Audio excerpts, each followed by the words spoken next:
Mind over matter, overcompensating, overstatements, crookedness related, the soul's churn in return, mental overstimulation, one word, riveting, it tells my pilot.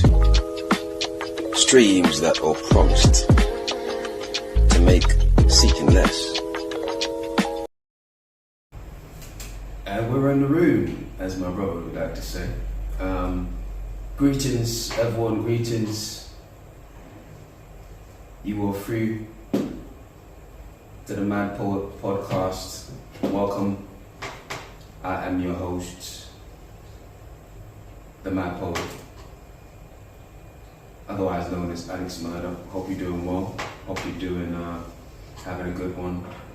You know, all that good stuff. As we like to say, you know. Positive, man, in a good place. Just look to share, looking to chop things up and just express, as we like to say, just express.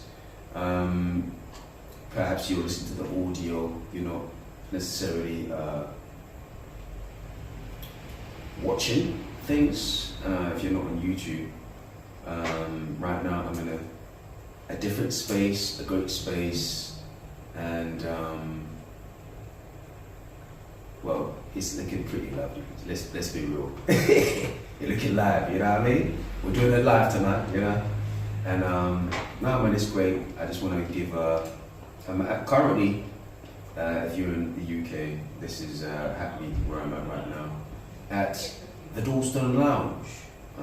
Just want to give a straight salute to the Doorstone Lounge for having me today, and taking care of your boy, taking care of me, and just having a nice setup, very classy, you know what I mean, looking fresh, look fresh. So I'm feeling good, and just want to share with everybody, you know, where I've been and what's going on. A few thoughts on my mind. So hopefully you can follow me down this most recent rabbit hole.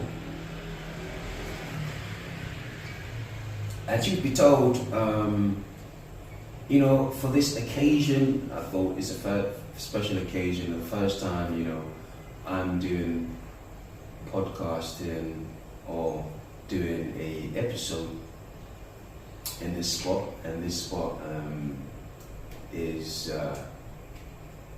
means a lot to me, and I always share, you know, shout out, and this is where I actually did my book launch as well, you know, so I appreciate them, and they're like family, and they always support me, so you know, it's much appreciated to be here. For sure. As I was going to say, for the occasion, I actually have a full piece today. Now, normally when I read, it's just a quote, as I always elaborate on. Normally when I read, it's really just a quote.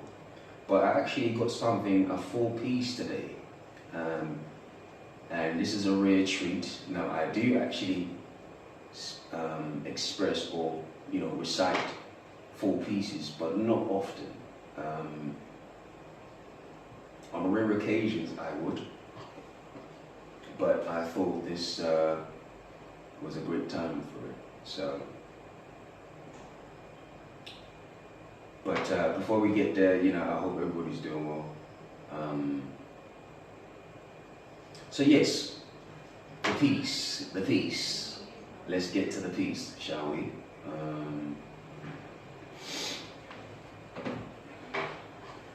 This is the piece for today.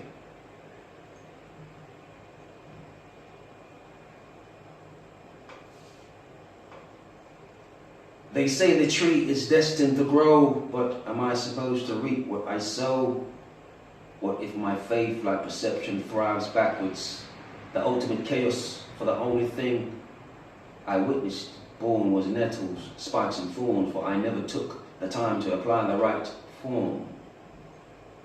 Inconsistencies was worn on the outside of me. Perhaps I fed the earth, thereby fed turmoil to the tree.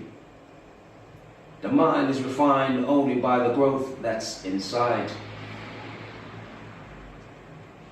But through osmosis, the motives of my crime, like seasoned limbs of finite, the land was meant to thrive and live. Living wood is supposed to live many lives. Maybe I'm the sickly tree, for I never took time to get to know me. Now I hang onto every word from the external, amicable. No wording ever too dirty to describe me. Despite the smile, sometimes I thrive off sea. Hearing my reprieve, destined to lose, initiated by a whiff and a sneeze. But the good times have only existed mostly from the light and good frequencies out of times of what I define as me. I could never tell it. Brain plate race to configure. I needed to knowledge to be better. Oneself cannot live a life on chronic callous cred. The coldness of the feet that ice rose to bring a lackluster smile to my endless surmise. There was poetry. There was flow before I knew it was me. There was crow, thus I saw the dark through eyes that saw the transcendently. We are more than just a mere facet. Thus, that means we are many, like a canvas. Expression is what we make it. Discipline gives the wheel of replication, the need to know oneself. All you have to do is write it. Create milestones. Now my ground is solid like consistency. Back to the tree. I never knew it was me, growing to the opposite daily. Then one day I flipped the tree. Now I see the sun rays and a better me. I ate like the ancestors ate. Now I'm great. Belly so full, now I'm bearing more than leaves. Autumn is just a facet of me. In summertime I produce like tree. Giving back to thee, the world is a better place if we all feed.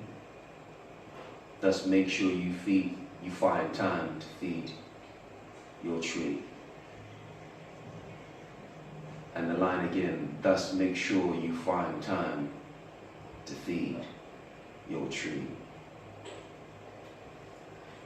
And that is the piece for today. And you know, I just wanted to sort of emphasize this line because I think it speaks to life and the way you should approach it.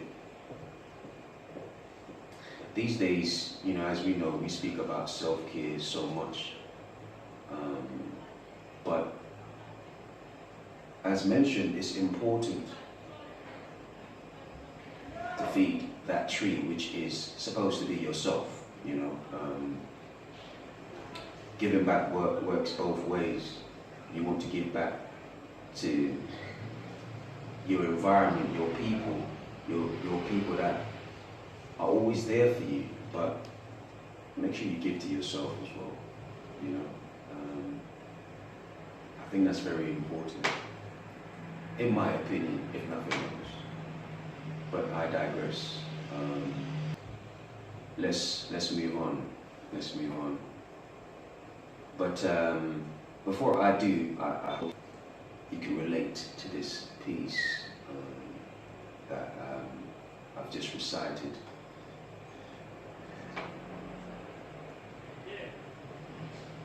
Questions, right? Questions.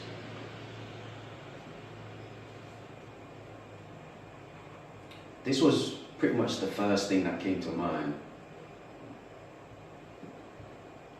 when I perhaps before I started, but ultimately once I finished this piece, this was the primary thing that I was thinking about. Why do we write poetry?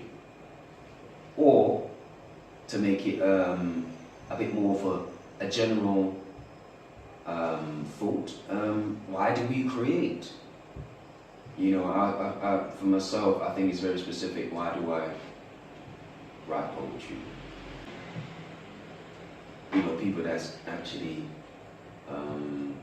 been following what I do. I've expressed, how things started for me in the early years, where I was never the most expressive person, not lacking in ability, but more of a choice. I chose not to, speak or express my thoughts. I was,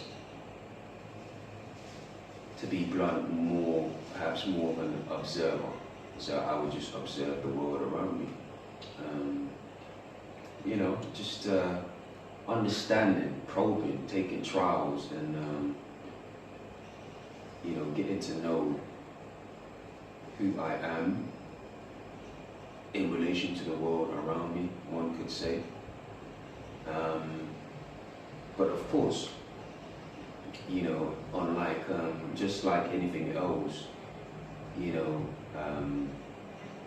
one has to express the plight of any human being on this earth, bar none.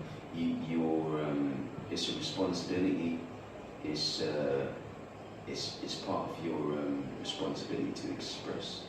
If not for anybody else, I would say, I would argue,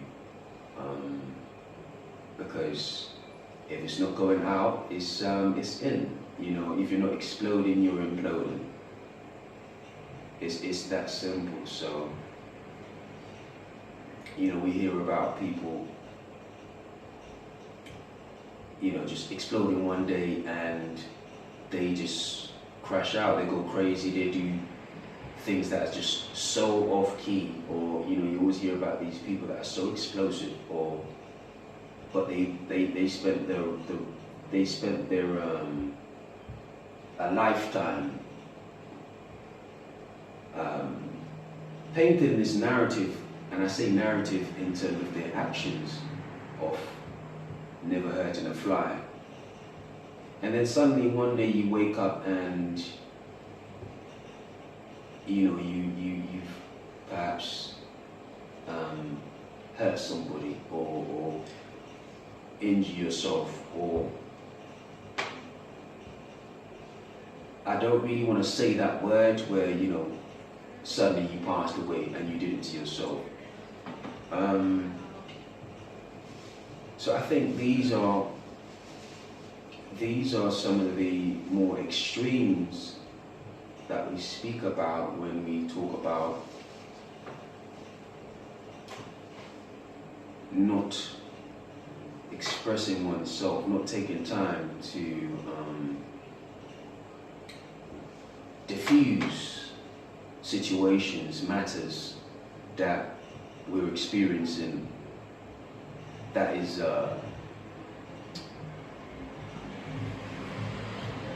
these are critical, or perhaps one could argue lethal to the human experience, but by no means is it short-lived, but it certainly is something that's prone. One is prone to be neglectful about, but it is a problem when it is neglected for a long time. So it's just so many different things. There's so many things to tap into when we look into it. Why people create. But yes, that was the beginning of the journey for myself. In terms of writing, and this is like I would say my early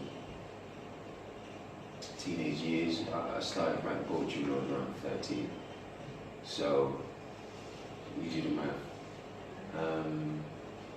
So it's taken me so many years, but I think for me, it's a journey, and it's taken me so many places, man. But it's been humbling, opened so many doors at this stage, obviously. But humbled by it, and it's positive. And you know, at this point, I sort of just look forward to waking up every day just to do this again. So, you know, I consider myself privileged in that sense. But yes, what is this thing about wordsmiths that comes in form of rap? And I'm just using this as an example. Wordsmiths. As just a different facet of creating. You have the wordsmiths, you have the rapper. Of course, poetry. Stories, even comedy. Because when you think about, I mean, this could just be me, this is my personal opinion, perhaps. But when I think about comedy, I also see comedians as great writers. You know, they're sort of running this monologue, a monologue that's somewhat, it's very involving for the audience, and they're so, again, it's so great what they do, and they're so skillful with their pen that they're able to kind of bring the audience to life, bring the audience to have them be involved in their world, in how they see the world around them, how they experience life, and what they think about.